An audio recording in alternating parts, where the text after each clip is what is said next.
പരാജയങ്ങളെ കീഴ്പ്പെടുത്തി പുതിയ ഗാഥകൾ രചിച്ചവരെയാണ് നാം വിജയികൾ എന്ന് പറയുന്നത്. റിച്ചാർഡ് ബ്രിൻസ്ലിയുടെ പ്രശസ്തമായ ഒരു വാചകമുണ്ട്: വിജയിക്കാൻ തീരുമാനിക്കുകയാണ് പരാജയപ്പെടാതിരിക്കാനുള്ള ഏറ്റവും ആദ്യത്തെ മാർഗം. അതുകൊണ്ട് തന്നെ ഇന്ന് ഗസ്റ്റ് ടൈമിൽ ഞങ്ങൾ നിങ്ങൾക്ക് മുമ്പിൽ പരിചയപ്പെടുത്തുന്ന അതിഥിയും അതുപോലെ പരാജയത്തെ തോൽപ്പിച്ച ഒരു മനുഷ്യനാണ്. പാലക്കാട് എലപ്പുള്ളി എന്ന ഗ്രാമത്തിൽ നിന്നും ഇന്ത്യയിലെ തന്നെ ആദ്യത്തെ ലൈഫ് സ്ട്രാറ്റജിസ്റ്റായി മാറിയ ഡോക്ടർ ഹരീഷ് AS ആണ് പ്രിവൻഷ്യ ഗ്രൂപ്പിൻ്റെ ചെയർമാൻ. നമസ്കാരം, സ്വാഗതം. Thank you sir. ഈ ലൈഫ് സ്ട്രാറ്റജിസ്റ്റ് എന്ന് പറഞ്ഞപ്പോൾ തന്നെ ഞാൻ ആലോചിച്ചു, ഞാൻ അങ്ങനെ ഇന്ത്യയിൽ അങ്ങനെ കേട്ടിട്ടില്ലല്ലോ ഇങ്ങനത്തെ ഒരു സംഭവം. Actually what is that? നമ്മൾ ജീവിതത്തോട് കാണുന്ന വിധം എന്ന് പറയുന്നത് എല്ലാത്തിനോടുള്ള റെസ്പോൺസുകളാണ്. നമ്മൾ എങ്ങനെ റെസ്പോണ്ട് ചെയ്യുന്നു ഒരു സിറ്റുവേഷനോട്, അത് നമ്മുടെ കുടുംബജീവിതത്തിലുണ്ടാകുന്ന നമ്മൾ പറഞ്ഞ പ്രതിഫലനങ്ങൾ എന്ന് വേണമെങ്കിൽ മലയാളത്തിൽ പറയാവുന്ന രീതിയിൽ നമ്മുടെ പ്രതിഫലനങ്ങൾ അല്ലെങ്കിൽ റിയാക്ഷൻസ്, റിഫ്ലക്ഷൻസ്, അത് കുടുംബജീവിതത്തിലുണ്ട്, സോഷ്യൽ ലൈഫിൽ വരുന്നുണ്ട്, നമ്മളൊരു ഓർഗനൈസേഷനിൽ പോകുമ്പോൾ അതിനകത്തുണ്ടാകുന്ന ഇഷ്യൂസ് ഉണ്ട്. അപ്പോൾ ഇതിനെ നമ്മൾ സാധാരണ സ്ട്രെസ് ആൻഡ് ഇമ്പാക്ട്സ് ആയിട്ട് പറയാറുണ്ട്.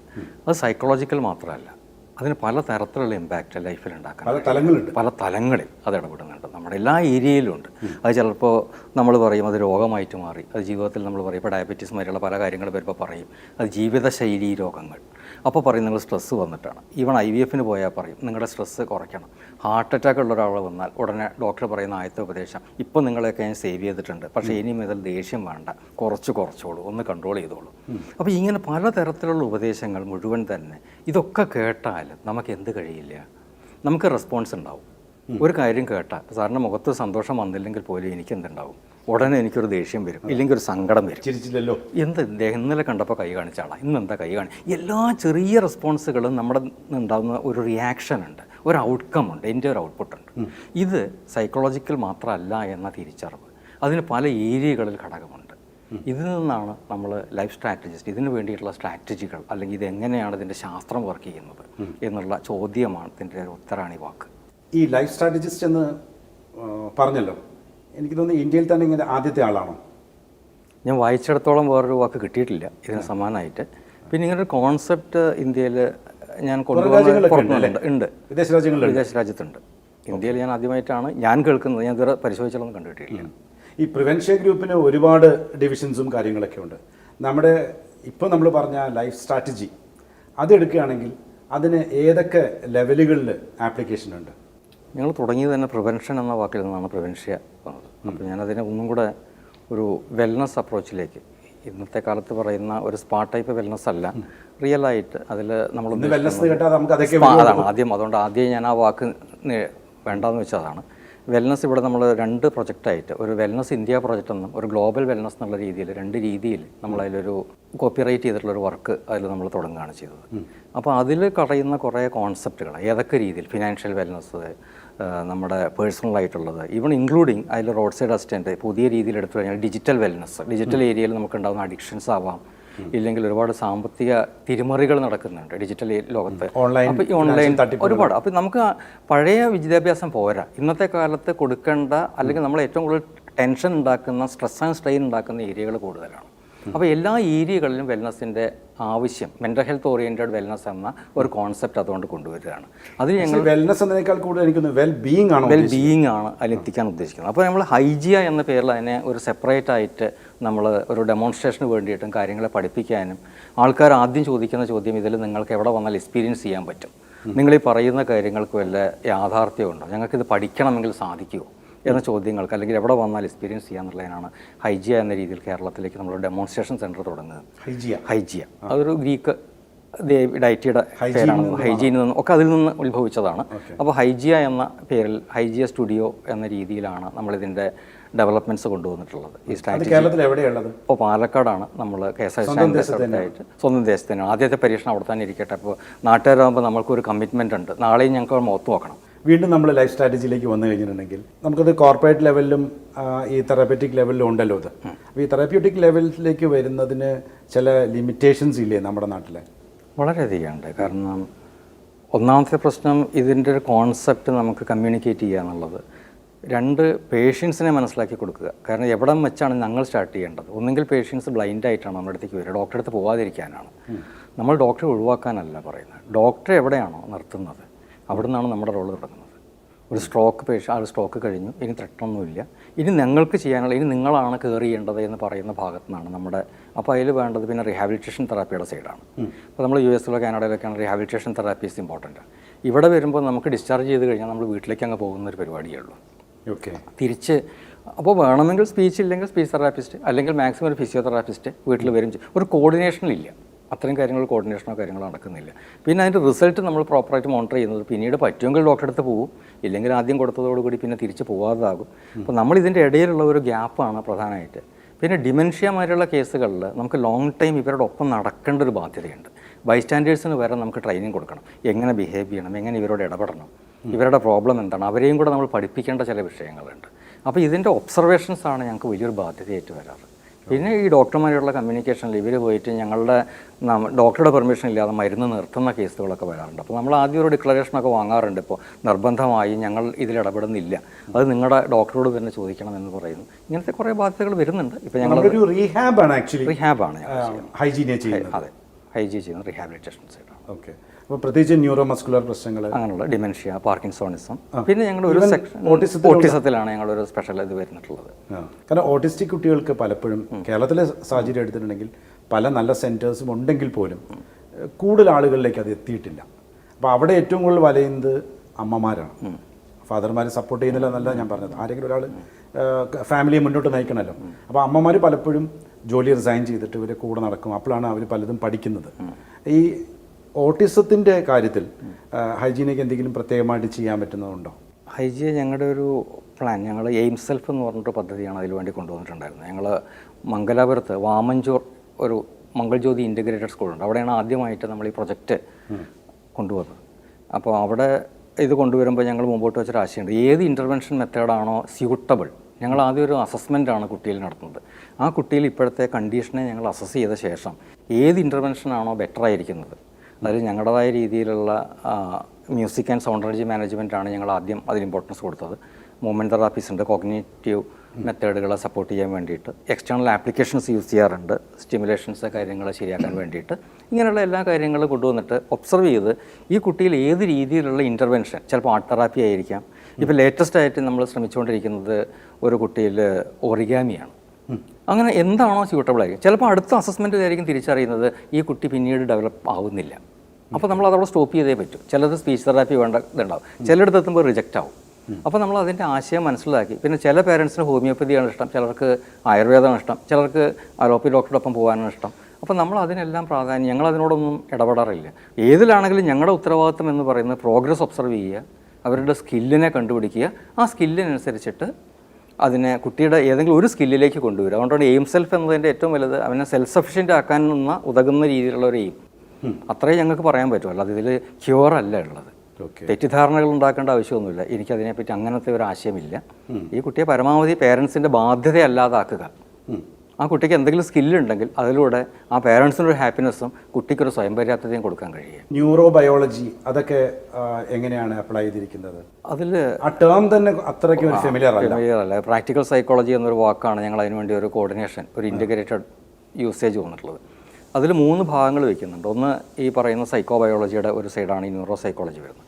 സൈക്കോ ബയോളജിയുടെ ഒരു സൈഡ്, അതിൽ ന്യൂറോ സൈക്കോളജി എന്ന ഭാഗം സൈക്കോ ന്യൂറോ എൻഡോക്രൈൻ ഇമ്മ്യൂണോളജിയാണ് ശാസ്ത്രമായിട്ട് പറയുമ്പോൾ. അതിൽ സൈക്കോളജി വരുന്നുണ്ട്, ന്യൂറോ ഏരിയയിൽ വരുന്ന ഇഷ്യൂസ് ഉണ്ട്, എൻഡോക്രൈൻ സിസ്റ്റത്തിൽ, ഇമ്മ്യൂണോളജിയിൽ. ഈ 4 ഏരിയകളുടെ ഒരു ഭാഗവും.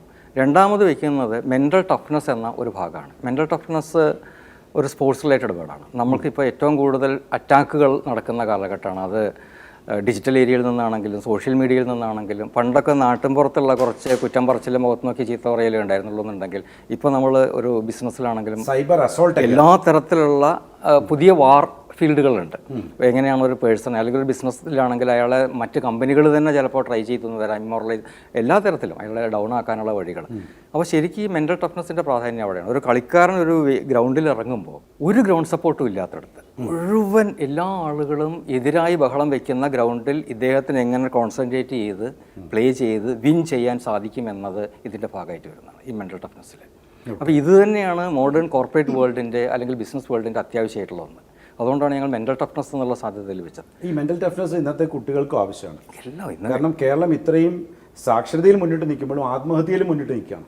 ആത്മഹത്യ ഓരോ എക്സാം കഴിയുന്ന സമയത്തും ആൾക്കൂട്ട കൊലപാതകങ്ങൾ, അത് എന്തിനോടൊക്കെ പ്രതികരിക്കണം എന്നറിയുന്നില്ല. നമുക്കൊരു മെൻ്റൽ സ്റ്റെബിലിറ്റി ഇല്ലാതായതിൻ്റെ ഒരു അവസ്ഥ. ഇക്യൂയും സിക്യൂയും ഇല്ല, കൾച്ചർ ആൻഡ് ഇമോഷണൽ രണ്ടിലും ഇംബാലൻസ് ഉണ്ടാകുന്നുണ്ട്. എപ്പോഴാണ് ദേഷ്യപ്പെടും, എപ്പോൾ ഒരാളെ കൊല്ലും, അതിൻ്റെ കൂടെ വന്യമൃഗങ്ങളും എല്ലാവരും ദേഷ്യം ഉണ്ടാക്കുക. അതാണ് നമ്മളൊരു കാണുമ്പോൾ അതിനൊരു ഹാബിറ്റാറ്റ്, എല്ലാ ഏരിയയിലും ആ ഹാബിറ്റാറ്റിൽ എല്ലായിടത്തും ഇത് റിയാക്ഷൻ റിഫ്ലക്ഷൻ ഉണ്ടാകുന്നുണ്ട് ഇതിൻ്റെ. അപ്പോൾ അതുകൊണ്ടാണ് ഞങ്ങൾ മെൻ്റൽ ടഫ്നെസ്സിന് ഇത്രയും ഇമ്പോർട്ടൻ്റ് കൊടുത്തത്. മൂന്നാമതൊരു ഭാഗം വരുന്നത് ഇതിൽ എർഗണോമിക്സ് ആൻഡ് ഡയറ്ററി മാനേജ്മെൻറ്റാണ്. നമ്മളൊരു പൊസിഷൻ, നമ്മൾ ഇരിക്കേണ്ട പോസ്ചർ മുതൽ അതിനുള്ള ഡയറ്റ്, ഫുഡ് ഹാബിറ്റ് ഇപ്പോൾ കൺവീനിയൻസ് ബേസ്ഡ് ആണ് എല്ലാം. രാവിലെ 11 മണിക്ക് എണീക്കുമോ 5 മണിക്ക് എണീക്കുമോ ഒന്നും അറിയില്ല. ഒരു കുട്ടി അല്ലെങ്കിൽ ഒരു ഉദ്യോഗസ്ഥൻ, ജോലിക്കാരനൊക്കെ അവനവൻ്റെ ടൈമാണ്. ഇപ്പോൾ IT-യിലും എല്ലാം തന്നെ ആ ഒരു സാധ്യത വരുന്നുണ്ട്. നമ്മളുടെ പോസ്ചറുകളെല്ലാം കറക്റ്റ് അല്ലെങ്കിൽ ഇപ്പോൾ എല്ലാ തരത്തിലുള്ള പെയിനുകൾ, സെർവിക്കൽ ഏരിയയിലാണെങ്കിലും എല്ലാവർക്കും ഇരുന്നിട്ട് കൂടുതൽ ബാക്ക് പെയിനുകൾ. ഇപ്പോൾ ഡെന്റിസ്റ്റ് എന്ന രീതിയിൽ എനിക്ക് കഴുത്ത് വേദന ഉറപ്പായിട്ടും അതേമാതിരി സ്റ്റൊമക്ക് അപ്സെറ്റ് ആവുന്നത്, ഗട്ട് ഫീലിങ്ങുകൾ, അസിഡിക് ഇഷ്യൂസ്, റിഫ്ലക്ഷൻസ്, ഒരുപാട് ഏരിയകളിൽ നമ്മുടെ എർഗണോമിക്സ് മറ്റായിട്ട് വരുന്നുണ്ട്. അപ്പോൾ ഞാൻ എന്നെ പഠിപ്പിക്കാൻ, ഇവരെ ഒന്ന് മെച്ചപ്പെടുത്താൻ അല്ലെങ്കിൽ ഇവർക്കൊരു ശാസ്ത്രം അവബോധം കൊടുക്കാൻ ഡയറ്ററി മാനേജ്മെൻറ്റും എർഗണോമിക്സും ആവശ്യമാണ് കുറേ പ്രശ്നങ്ങൾ സോൾവ് ചെയ്യുക എന്നുള്ളതുണ്ട്. അങ്ങനെ ഇത് മൂന്നും ചേരുന്നതാണ് പ്രാക്ടിക്കൽ സൈക്കോളജി. കാര്യങ്ങൾ ആർക്കൊക്കെ കൊടുക്കാറുണ്ട്? എല്ലാ പ്രൊഫഷനും, എസ്പെഷ്യലി IT മാതിരി നമ്മൾ ഒരുപാട് ഇരുന്ന് വർക്ക് ചെയ്യുന്ന ഏരിയകൾ, ചില ആളുകൾ യാത്ര ചെയ്യുന്നവർ. ഇപ്പോൾ ഡോക്ടർമാരുടെ ഏരിയ പറഞ്ഞാൽ തന്നെ ഞങ്ങൾക്കുണ്ടായ ഒരു ഒബ്സർവേഷൻ മുമ്പ് മൈസൂർ അസിക്കോൺ ഓൾ ഇന്ത്യ സർജൻസിൻ്റെ പ്രോഗ്രാമിൽ ഞങ്ങളൊരു പേപ്പർ വെക്കാനുള്ള സാധ്യത ഉണ്ടായി, ഒരു ഒബ്സർവ് ചെയ്തിട്ട്. അതിൽ കിട്ടിയ വലിയൊരു കാര്യം മോണിറ്റർ ചെയ്ത് നേരെ നോക്കിയിരിക്കുന്നത് കൊണ്ട് സെർവിക്കൽ ഏരിയ ഈ കുനിഞ്ഞിരിക്കുന്ന ലാപ്രോസ്കോപ്പിക് സർജറി ചെയ്യുന്ന ഏത് സമയത്തും ഇപ്പോൾ എല്ലാവരും നോക്കുന്നതിലാണ്. അപ്പോൾ ആ സ്ട്രെയിനുകൾ, അപ്പോൾ സ്ട്രെസ് ആൻഡ് സ്ട്രെയിൻ എന്ന് പറയുന്നത് പഴയ രീതിയിലുള്ള ഒരു സൈക്കോളജിക്കൽ സ്ട്രെസ് ആൻഡ് സ്ട്രെയിൻ അല്ല ഇപ്പോൾ. തിയേറ്ററിൽ നിൽക്കുമ്പോൾ എല്ലാ തരത്തിലും സർക്കുലേറ്ററി ഇഷ്യൂസ്. അപ്പോൾ അതുകൊണ്ട് സ്ട്രെസ് ആൻഡ് സ്ട്രെയിൻ എന്നതൊരു വൈഡ് ഏരിയയാണ്. ഒരു രോഗിയുടെ കാര്യം മാത്രമല്ല, രോഗി ആവാതിരിക്കാൻ ഉള്ള ഒരു ഏരിയ കൂടി വരും. രോഗിയാവുക എന്ന് പറഞ്ഞപ്പോഴാണ് സ്വന്തം അനുഭവത്തിൽ അങ്ങനത്തെ ഒരു പ്രശ്നത്തെ സ്വയം കീഴ്പ്പെടുത്തിയ ഒരാളല്ലേ? വലിയൊരു അവസരം കിട്ടി. അതെ അതെ അതെ. എങ്ങനെയായിരുന്നു അത്?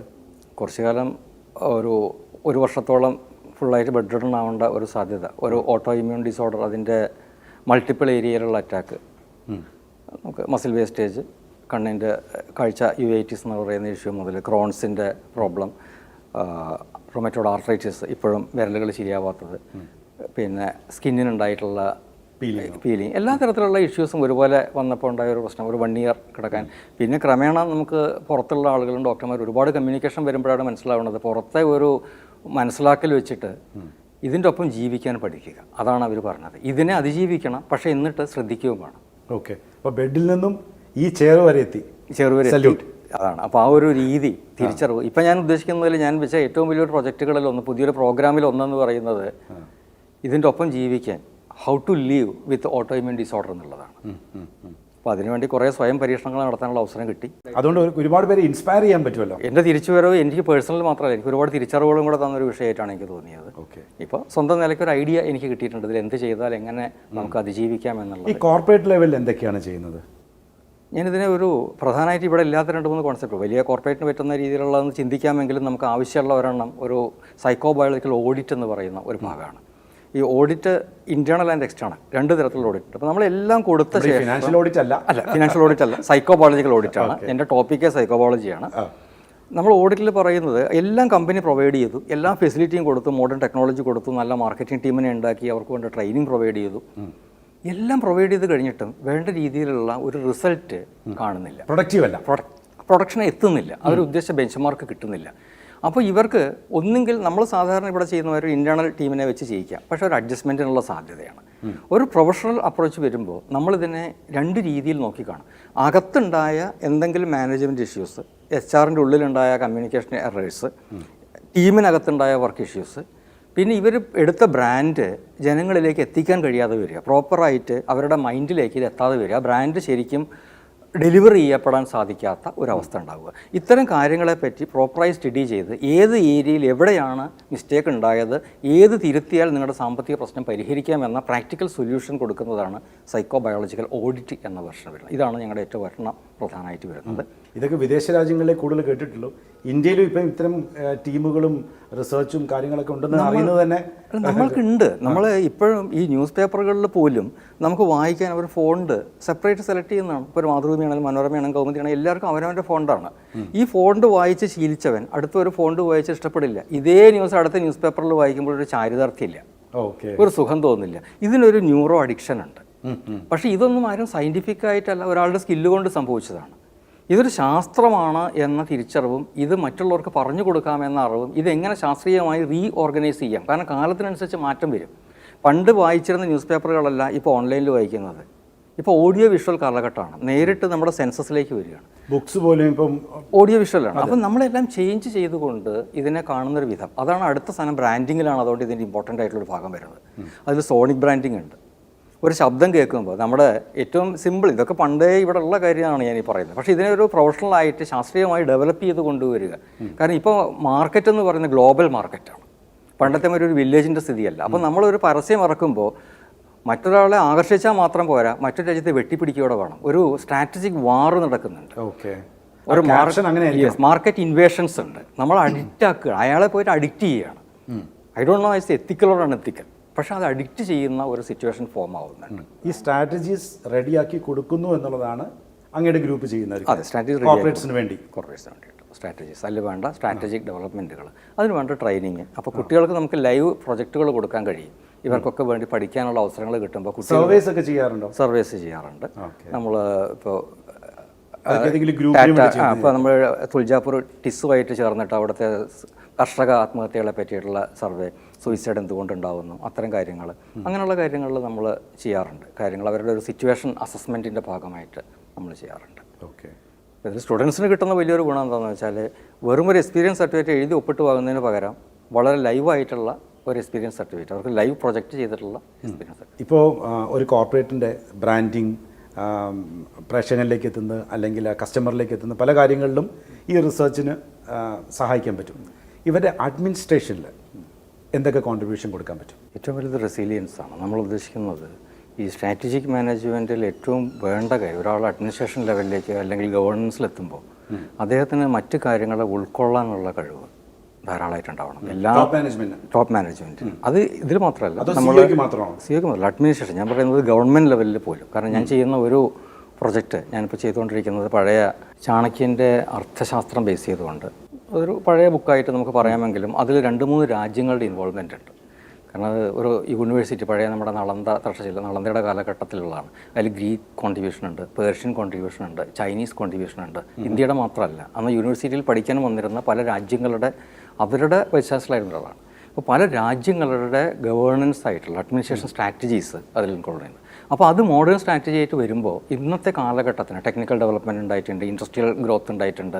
ഇതൊക്കെ പണ്ടില്ലാത്ത പലതും അതിൽ പറയുന്ന കാഴ്ചപ്പാടുകളായിട്ട് ചേർത്തിട്ട് ഇത് ചെയ്യുന്നുണ്ട്. അപ്പോൾ നമുക്ക് മനസ്സിലാവുന്ന ഏറ്റവും പ്രധാനപ്പെട്ട കാര്യം, ഒരു ഭരണാധികാരി എല്ലാ കാര്യങ്ങളും ഒരേപോലെ ഉൾക്കൊള്ളാനും സമദർശിത്വത്തോടെ നോക്കിക്കാണാനും കഴിയുന്ന ആളാകുമ്പോഴാണ് രാജ്യത്തിന് ഗവേണൻസ് അല്ലെങ്കിൽ അതിൽ കൂടുതൽ സമാധാനം. അപ്പോൾ അദ്ദേഹത്തിന് എല്ലാത്തിനെ പറ്റി ഒരു കാഴ്ചപ്പാടുണ്ടാവണം, അതിലുള്ള ഇമോഷണൽ ബാലൻസ് ഉള്ള ഒരാളായിരിക്കണം, ഉൾക്കാഴ്ചയുള്ള ആളായിരിക്കണം തുടങ്ങിയ കാര്യങ്ങൾ. അപ്പോൾ അതുകൊണ്ട് പല ഗവൺമെൻറ്റുകൾക്കും ഈ രാജ്യതന്ത്രജ്ഞത അത് ഇല്ലാതെ വരുമ്പോഴാണ് പലപ്പോഴും പല പ്രശ്നങ്ങളും കാര്യങ്ങളൊക്കെ വരുന്നത്. ഇത് തന്നെ ചുരുങ്ങി ഒരു ചെറിയ കമ്പനിയിലേക്ക് വരുമ്പോൾ ആ കമ്പനിയുടെ ഏറ്റവും മുകളിൽ ഇരിക്കുന്ന ആൾക്കും ഈ എല്ലാവരെയും ഉൾക്കൊള്ളാനൊരു മനസ്സിൻ്റെ അഭാവം പലപ്പോഴും വലിയ പ്രശ്നങ്ങൾ ഉണ്ടാക്കാറുണ്ട്.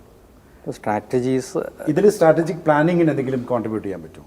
ഒരുപാട് കാര്യങ്ങൾ നമുക്ക് പ്ലാനിങ്ങിൽ ലീഡർഷിപ്പ് എന്ന് പറയുന്ന സാധനം, അദ്ദേഹത്തിൻ്റെ കാംനെസ്, അദ്ദേഹത്തിൻ്റെ ഉൾക്കാഴ്ചകൾ, എത്രമാത്രം പഠിക്കാൻ അദ്ദേഹത്തിന് വില്ലിങ്ങാണ്. പുതിയ ടെക്നോളജീസ് എല്ലാ കാലത്തും മാറി വരികയാണ്.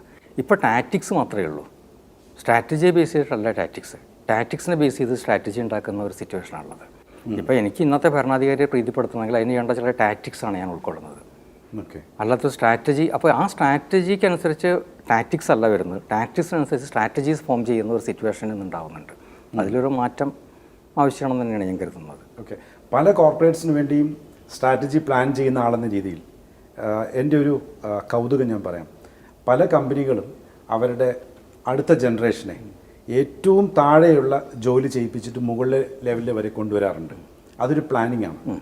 എന്നാൽ പെട്ടെന്നൊരു കമ്പനി ഫോം ചെയ്യും, അല്ലെങ്കിൽ ആ കമ്പനിയുടെ നടത്തിപ്പ് പെട്ടെന്ന് കൈവരിക്കുകയൊക്കെ ചെയ്യുന്ന സമയത്ത് ഇമോഷണലി സ്റ്റേബിൾ അല്ലാത്ത അല്ലെങ്കിൽ കുറച്ച് അത്രയും കമ്പാഷനേറ്റ് അല്ലാത്ത ഒരാളൊക്കെ ഇതിന് തലപ്പത്ത് വരുമ്പോൾ പല കമ്പനികളും തകർന്നു പോകുന്നതും അങ്ങ് കണ്ടിട്ടുണ്ട് അല്ലേ? അപ്പോൾ ശരിക്കും പറഞ്ഞാൽ എല്ലാ കമ്പനികൾക്കും ഇതുപോലത്തെ ഒരു പ്ലാനിങ്ങും ഒരു സ്ട്രാറ്റജി ഡെവലപ്മെൻറ്റും ഒക്കെ ആവശ്യമാണെന്നാണോ പറഞ്ഞു വരുന്നത്? നമ്മുടെ കമ്പനികൾ ഇപ്പോൾ നിൽക്കുന്നത് ഫിനാൻഷ്യൽ പ്ലാനിങ്ങിൽ ടേൺ ഓവറിനെ ബേസ് ചെയ്തിട്ടാണ്, പ്രോഫിറ്റിനെ ബേസ് ചെയ്തിട്ടല്ല. വെറും ടേൺ ഓവർ കാണിച്ചാൽ നമുക്ക് മാർക്കറ്റിൽ കൂടുതൽ ഫണ്ട് റേസ് ചെയ്യാൻ കഴിയും.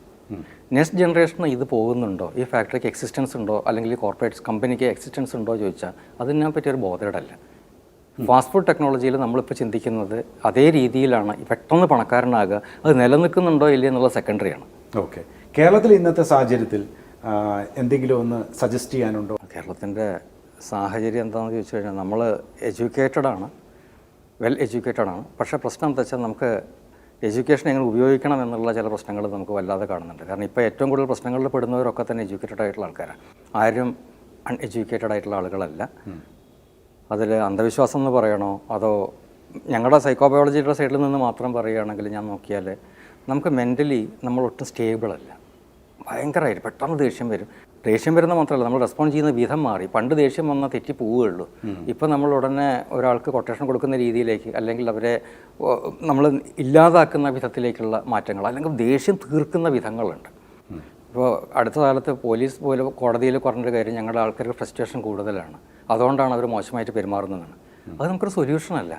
പോലീസിന് ഫ്രസ്ട്രേഷൻ കൂടുന്നു പറഞ്ഞു കഴിഞ്ഞാൽ നമ്മുടെ ഗവേണൻസിൽ ഏറ്റവും കൂടുതൽ വേണ്ടത് ഏറ്റവും കൂടുതൽ ഇവരെ സമാധാനിപ്പിക്കാനും ജനങ്ങളുടെ ഇടയിൽ വരുന്ന യുവത്വം കൂടുതൽ ബാലൻസ്ഡ് ആയിട്ടുള്ള ആളുകൾ, ബാലൻസ്ഡ് ആയിട്ടുള്ള മെൻറ്റാലിറ്റി ഉള്ളവർ, സ്ട്രോങ് മൈൻഡ് ഉള്ളവരാക്കി മാറ്റാനുള്ള പ്രോപ്പർ റിസർച്ചോട് കൂടിയിട്ടുള്ള ഒരു അപ്രോച്ച് ഫ്യൂച്ചറിലേക്ക് ഉണ്ടാവണമെന്നാണ് എനിക്ക് തോന്നുന്നത്. അപ്പോൾ ഒരു മാറ്റം കൊണ്ടുവരണം. തീർച്ചയായിട്ടും ഈ മാറ്റത്തിന് വേണ്ടിയുള്ള പരിശ്രമങ്ങളാണ് അങ്ങ് നടത്തിക്കൊണ്ടിരിക്കുന്നത്. ശ്രമം ഇനിയും അങ്ങ് തുടരുക.